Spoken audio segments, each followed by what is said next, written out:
This is the new Ram 1500 that's cheaper than dirt cheap. I'll include a link to the Doug Smith Ram's website in the description down below. They're providing us with this truck. If you have any questions and need any help, just ask for Brad. Let's get right into it.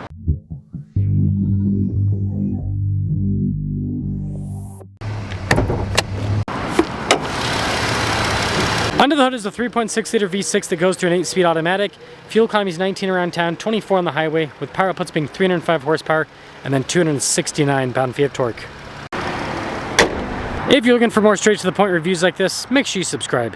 Now there's not much happening on the hood. It raises towards the center. You do have the little 1500 e-torque badges on either side. Gotta appreciate the fact you got LEDs even on the baseline. Now there's not a lot happening up front. You'll notice that unpainted, you don't have recovery points. You don't have fog lights. You have parking sensors though. So the base truck is going to have a bit less equipment. It's kind of why it's base. 275 by 65 by 18 for the tire and wheel setup. You got silver for the wheel coloration. I think it looks kind of nice. Got the blacked out Ram badge. You notice stuff like the mirror caps, the door handles will be unpainted. This is coil sprung, front and rear, solid axle in the back though. Here's a side profile of the truck. This one's the smaller cab and then it has the 6.5, well it's not quite 6.5 feet, but almost 6.5 foot bed. We have our lock and unlock, remote start. You've got the Ram logo here on the back of the key fob. Now at the tailgate, it is dampened, so it does slow lower down. No LED lights in the bed, but other than that, not much else to talk about because yeah, no bed liner either, so nothing on here either. But I guess this is light. Baseline taillights, you're gonna have everything kind of blacked out, the badging here in the back. Again, you've got the bumper on the back that matches the front with that gray coloration. That will cap things off for the exterior of this Ram. Let's take a look at the interior. So regular glass in the back. This is all hard touch all over the panel. A little bit of storage there. So this has the work grade vinyl seats, which are great, easy to clean, but one downside is the floors. They're still just normal carpeting. Legroom in the back here is good. For, you know, being a smaller cab, I do have my knees kind of hit a little bit. And then we do have some vents here in the back, a little bit of storage. This does not open. The headroom's good though with how the roof line goes up. Let's now take a look at the front. Blind spot monitoring with the mirrors, thicker glass up front. Again, it's going to be basic with all the trim on the door panel. Front two windows are automatic. You got your mirror adjustments, power with that, and then more storage. Payload on this, 1,749 pounds. For those of you wondering, the max tow on this is just over 8,000 with the V6. And then here's the front seat again. Manual with the adjustments is kind of what you expect at this point. Automatic headlights though. Now take a look at the steering, a little bit more basic with the trim. No radio controls in the back, but surprisingly still has adaptive cruise control. You get your gear limiter function, which is great. Controls there for the little screen in the center. Mostly analog with the gauges, and then this is cool with the little kind of setup. I like that. Just a backup camera in reverse. Got the zoom function with it. Good resolution. And then as for the rest of the infotainment system, and it's pretty quick to respond. Physical buttons for the radio, single zone climate with this. You got your tow haul parking sensors, that's for the stability control. And then the driveline, it just has a part-time system with a 2-speed transfer case. There is no 4-wheel auto. Do have auto stop start with this system, you can turn it off. Bunch of USB ports, and an aux cable. Got this little storage tray up front. This one has the bench seat, so you've got storage on top of it. You can pick this up to be a seat.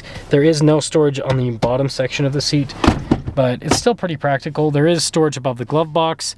Got a manual mirror dimmer with this, and then no sunroof, of course. 2026 Tradesman, 47,930. Let's take it out and see how it performs. So let us set off in the Pentastar Ram 1500 Tradesman. This is as cheap as it gets. Well, I guess you could do a single cab, but you know, this is getting there. Single cab, 2-wheel drive, right? Actually, can you even still get a single cab? I haven't seen a single cab Ram 1500 in a long time. Did they ever make one for the new body? I'm gonna have to do some looking. Because I remember they did it for a long time with the old body. But I don't think I've ever seen a new body. No, I have. No, I haven't. Suspicious. Very suspicious. This is nice. I like the work grade vinyl. Like, I kind of prefer this stuff to real leather. Easy to clean, holds up well over time. You can beat it up without feeling bad. I think that's kind of the way to go about things And you know, it feels like leather enough, leather-like enough. They've gotten these synthetics good enough. That is a Jeep, if I've ever seen one. Pink mirrors, pink hinges, pink, wow. Wow. Thicker glass, it's insulated. That's a big plus. That is a huge plus. The owner looks like she would drive that type of Jeep. Sometimes the shoe does in fact fit. Sometimes the shoe does in fact fit. I mean, look at me. I look like I drive a Toyota, and I do drive a Toyota, okay? Like I said, sometimes the shoe does fit. Yeah, this is practical. Now, I do want to mention this is going to be a little bit of a different drive. There is too much traffic today. Not in this specific area, but once we go out of it, so I'm just going to do a little loop-de-loop. I usually like to do the highway here, but it just is not going to be possible at this time. I just got stuck for a while reviewing another car, and I ain't going through that trauma again. Still need therapy. What the heck? The bench lid just popped up. This is so comfortable. This suspension in these Rams is great. I mean, they are so luxurious. And the V6, it seems to be responsive enough. Ooh, now there's a Lotus. First there's a McLaren, now there's a Lotus. Yeah, it is a it's a comfortable ride. It is a comfortable ride.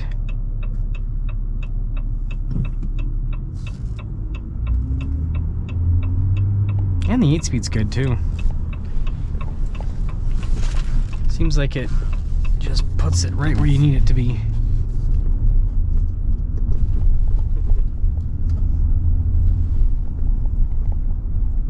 Yeah, the one downside about these new trucks, I will say, they're so comfortable, so isolating, that it's kind of difficult to tell what's happening with the truck. You pair that with the new electronic steering racks, and it really makes perceiving what's happening difficult.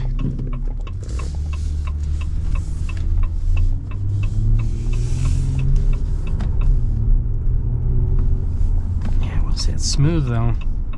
Doesn't have a lot of power, but it's smooth, so I don't mind. I mean, it can rev it out. It can somewhat get out of its own way, but not really at the same time, you know what I mean? It's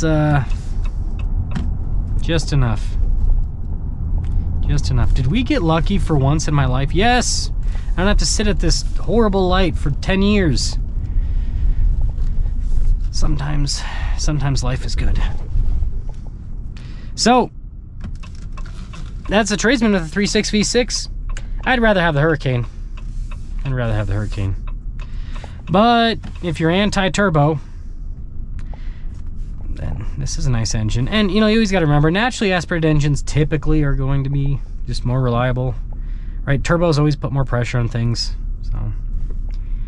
But I mean, Ram has a 100,000 mile warranty now, and so I'm kind of like, I don't really care. Doesn't bother me. So that is Tradesman 1500 3.6 V6 quad cab. These used to be way more popular back in the day, but now they're not. Everyone wants a crew cab, and everyone wants at least a Bighorn, it seems like. So it's unfortunate because I think this has more than enough equipment. I don't think you need heated seats, and you know, power sliding rear window's nice.